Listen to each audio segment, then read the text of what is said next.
To be effective and impactful as a clarifier, it will take effort and practice. A whole lot of practice.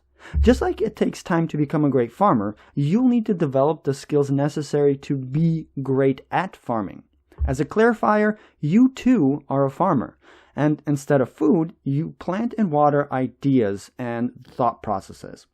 Successful farmers of either food or ideas have one thing in common. They have perfected the skill of the 4 levels of development. As the saying goes, give a person a fish and you feed them for a day. Teach a person to fish and you feed them for a lifetime. In the next few minutes, we'll dive into how this process looks. The 4 levels are broken down into 2 phases. In phase 1, at level 1, you are learning a particular skill for yourself. Here you'll learn the ins and outs and get good at applying the information that you just learned to your life. After getting good at that skill, you reach level 2. Here you go and teach what you learned to someone else so they can apply it to their life. The person that you just taught, we're going to call them Student A. Eventually, Student A gets an opportunity to help Student B learn the same skill. And since Student B only learned it for themselves, they turn to Student A for help. This is where phase 2 begins. At level 1, you first learned the skill, and at level 2, you taught the information to someone else. Enter phase 2, level 3. Now that your Student A is needing help, they turn to you for guidance on how to best teach Student B. Although you don't teach Student B directly, you do it indirectly through Student A. At this point, if you stop training Student A, the process usually will not replicate itself. You need to take one more step. This is where level 4 comes in.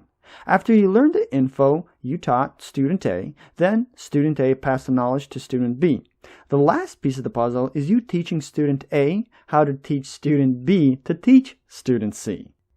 It's at this point the loop of perpetual growth is complete and the process is self-sustaining and has the opportunity to continue replicating long after you're gone. In phase 1, you learn the information and then pass it on to someone else. In phase 2, you teach a person how to teach someone else. Let's use the family as an example. So, a parent went through this course and learned the skill of a clarifier. When their kids were growing up, they taught them the skill as well. Eventually, the now grandparents had to teach their own parent children how to pass it on to their grandchildren. To close the loop of perpetual growth, for the final level, you had to teach your kids, who are now grandparents, how to teach their kids to teach their kids. This is how the skill of a clarifier will continue to be passed on from one generation to the next.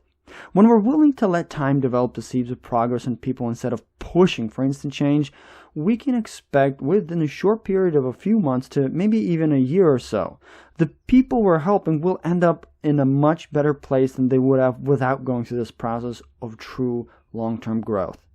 Plant the seed, water the seeds, and enjoy the process. The fruits, they will come eventually. Like a great farmer, just be patient with the process.